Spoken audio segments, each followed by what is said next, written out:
Assalamualaikum, my name is Muhammad Hakim and I will explain about the process of Environmental Impact Assessment.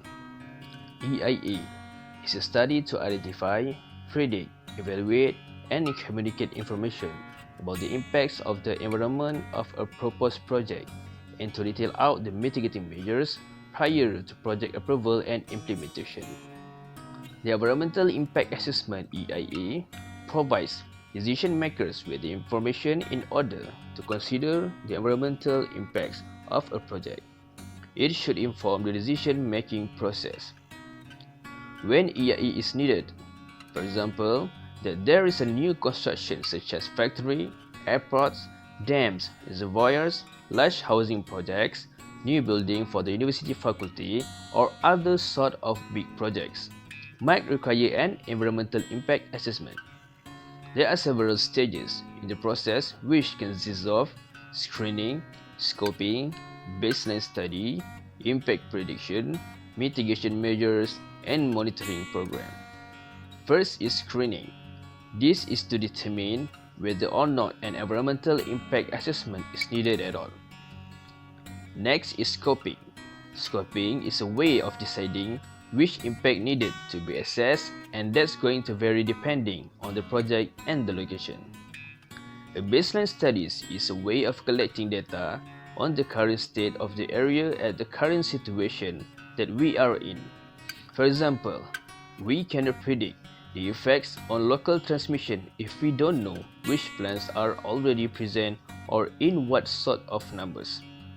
We might take into consideration physical factors such as geology and topography, biological things such as animals and plant species present, socio-economic factors which is aesthetics and cultural, social and economics, and safety and health.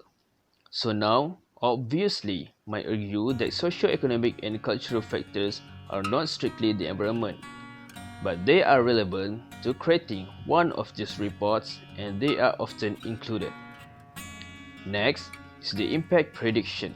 So if we do go ahead with this project, what are the possible consequences? What is the mitigation?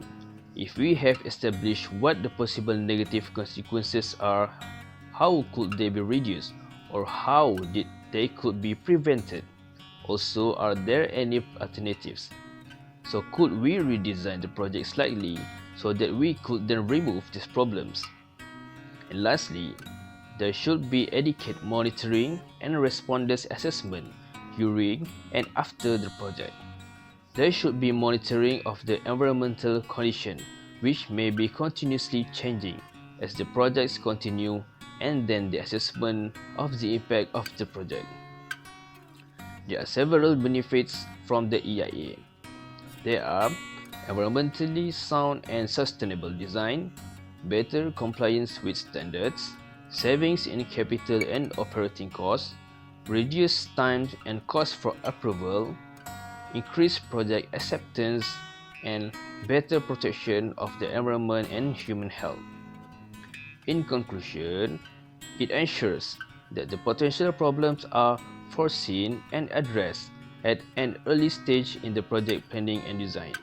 For example, a forest is a complete ecosystem which provides food, shelter to a wide variety of species.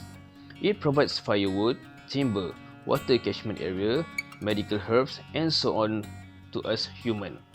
Whenever a project is undertaken which demands clearing of the forest like constructions of road and dam, the environmental impact assessment helps us to assess the impact of the activity on this lifeline. It is also suggests mitigation plans from this assessment.